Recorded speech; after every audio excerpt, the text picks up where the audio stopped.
Bonne nouvelle pour la communauté footballistique haïtienne, une excellente nouvelle même, une nouvelle qui donne de l'air, de l'espoir, de la projection, alors que beaucoup doutent encore de l'avenir du football haïtien, pendant que certains ne voient que les problèmes, les crises, les blocages et les retards. Une génération silencieuse est en train de grandir, de se structurer, de se former loin des projecteurs, mais avec une maturité impressionnante. Et au cœur de cette nouvelle génération, un nom commence à s'imposer avec force, constance et intelligence, Théo Benjamin Lacombe. Avant d'aller plus loin, prends 2 secondes. Oui, 2 secondes seulement. Si tu aimes le football haïtien, si tu crois au potentiel de nos jeunes, si tu veux voir Haïti briller autrement que dans les discours, abonne-toi maintenant, like cette vidéo et partage-la autour de toi. Chaque abonnement, chaque like, chaque partage, c'est un signal fort envoyé à l'algorithme, mais surtout un soutien direct à cette nouvelle génération que nous devons accompagner, protéger et valoriser. Ici, on ne fait pas du buzz vide, ici on construit une vision. Et Théo Benjamin Lacombe en est une pièce maîtresse. À seulement 16 ans, Théo Benjamin Lacombe incarne déjà quelque chose de rare dans le football haïtien, une combinaison entre identité assumée, formation structurée et intelligence de jeu. Né le 18 février 2009, détenteur de la double nationalité haïtienne et suisse, il aurait pu faire un autre choix.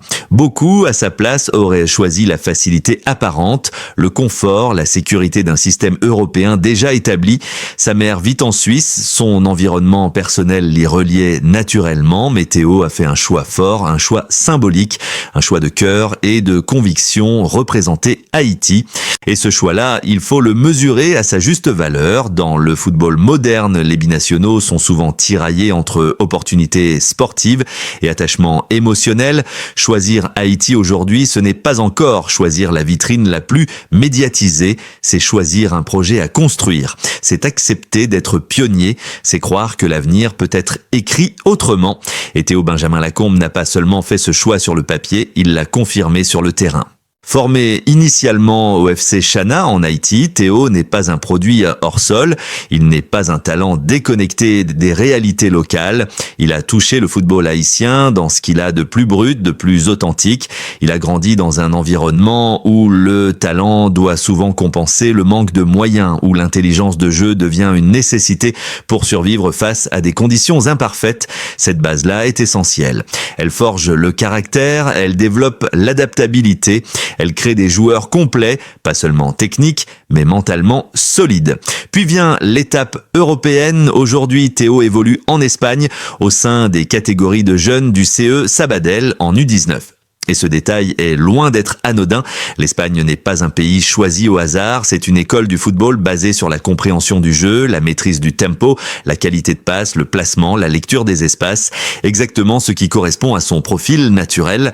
Car Théo Benjamin Lacombe n'est pas un joueur spectaculaire au sens superficiel du terme. Il n'est pas là pour empiler les dribbles inutiles, il est là pour organiser, orienter, équilibrer.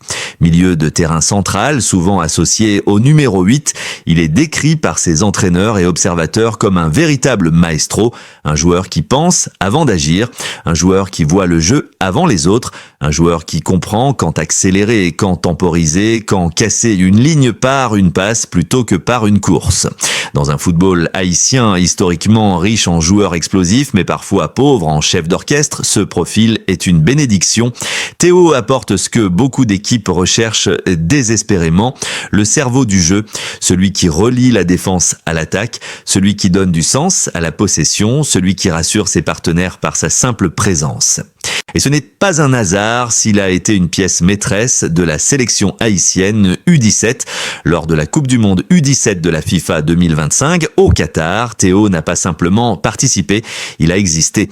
Face à des nations comme l'Égypte ou l'Angleterre, des équipes structurées, athlétiques, expérimentées à ce niveau, il n'a pas reculé. Il a assumé.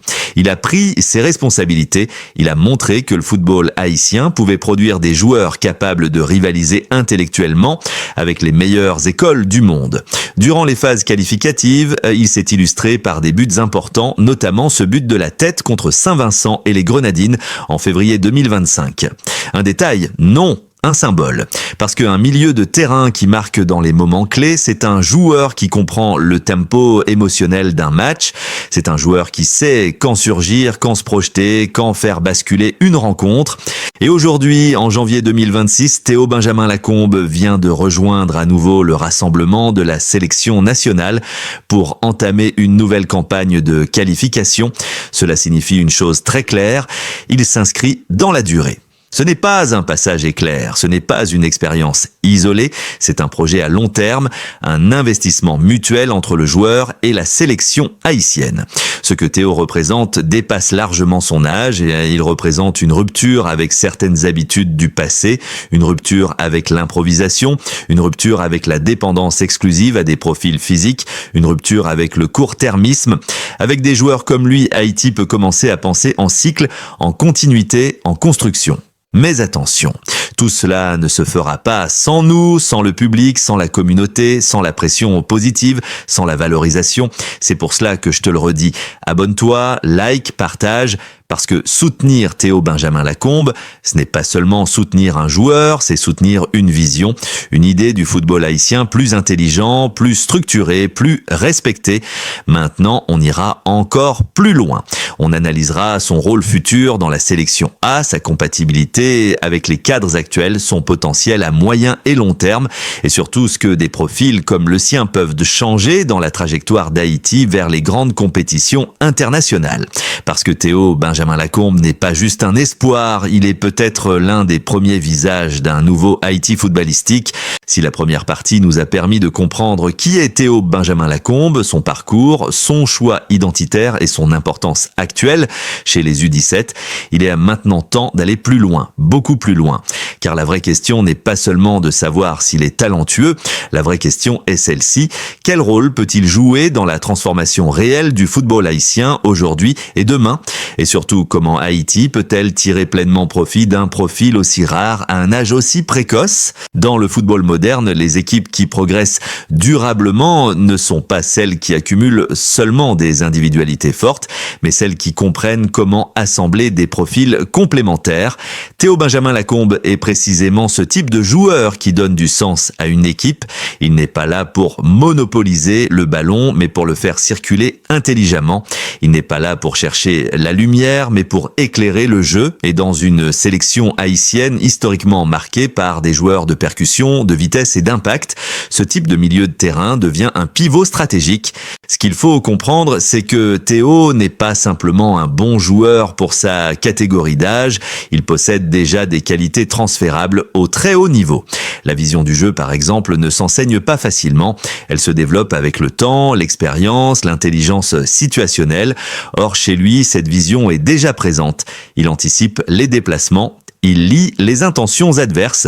Il joue souvent en 2 touches, parfois même en une, ce qui est le signe d'un joueur qui pense avant de recevoir le ballon. Dans le contexte haïtien, cela change tout parce que trop souvent, nos équipes ont souffert d'un manque de lien entre les lignes. Le ballon passait trop vite de la défense à l'attaque, sans construction, sans maîtrise du tempo.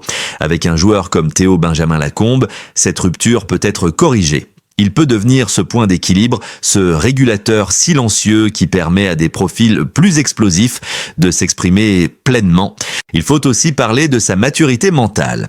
À 16 ans, intégrer des groupes U19 en Espagne, puis enchaîner avec des compétitions internationales de haut niveau, ce n'est pas anodin. Cela demande une capacité d'adaptation, une discipline, une gestion de la pression que peu de jeunes maîtrisent aussitôt. Théo ne semble pas impressionné par l'environnement, il ne joue pas avec peur, il ne se cache pas.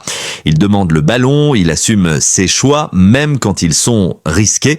Et ça, c'est le signe d'un futur leader. Attention, quand on parle de leadership, il ne s'agit pas seulement de crier, de motiver ou de faire des gestes spectaculaires. Le vrai leadership au milieu de terrain, c'est la capacité à dicter le rythme du match, à calmer quand l'équipe est sous pression, à accélérer quand l'adversaire recule, à faire les bons choix dans les moments clés. Et c'est exactement là que Théo Benjamin Lacombe se distingue. Son expérience à la Coupe du Monde U17 2025 au Qatar a été un tournant. Affronter des nations comme l'Angleterre, avec leur rigueur tactique, leur intensité physique et leur profondeur de banc, est une école accélérée. Beaucoup de jeunes joueurs sortent de ce type de tournoi soit intimidés, soit transformés. Théo, lui, en est ressorti grandi. Il a compris les exigences du très haut niveau. Il a compris les marges de progression et surtout, il a compris que Haïti n'est pas condamné à subir. C'est là que son profil devient stratégique pour l'avenir de la sélection A.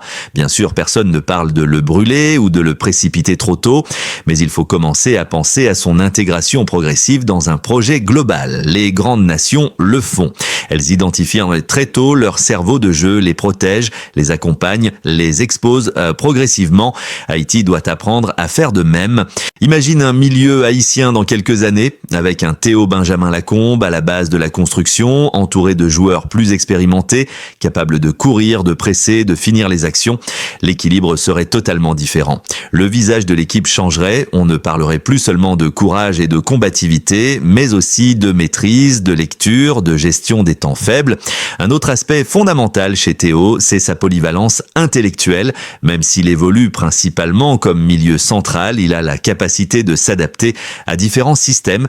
Dans un 4-3-3, il peut jouer en relayeur gauche ou droit. Dans un 4-2-3-1, il peut être ce milieu capable de casser la première ligne de pressing. Dans un 3-5-2, il peut être le cœur du jeu. Cette flexibilité est précieuse pour un sélectionneur, surtout dans des compétitions où l'adaptation tactique est cruciale. Et puis, il y a cette question identitaire qui ne doit jamais être sous-estimée. Théo Benjamin Lacombe est un joueur de la diaspora, oui, mais il est profondément connecté à Haïti. Son passage par le FC Chana, son engagement répété avec la sélection, son choix clair malgré ses attaches européennes, tout cela montre qu'il ne voit pas Haïti comme un plan B. Il voit Haïti comme un projet et ce message est extrêmement puissant pour les autres jeunes binationaux qui observent, hésitent, réfléchissent. Chaque fois qu'un joueur comme Théo s'impose sous le maillot haïtien, il ouvre une porte, il envoie un signal, il dit « c'est possible ». On peut être formé ailleurs et choisir Haïti sans compromettre son avenir. Et ça, à long terme, peut changer complètement la perception de la sélection haïtienne à l'international. Mais soyons clairs, le talent seul ne suffit pas. Si Haïti veut réellement profiter de joueurs comme Théo Benjamin Lacombe, il faudra une gestion intelligente, une communication cohérente. Un suivi médical sérieux, une protection contre la surexposition médiatique, un encadrement technique stable. Trop de talents ont été perdus par le passé faute de vision à long terme. Cette fois-ci, l'erreur ne doit pas être répétée. Théo est encore en construction, il a encore des aspects à améliorer, le volume de jeu sur 90 minutes, l'impact physique face à des milieux plus robustes, la constance sur toute une saison.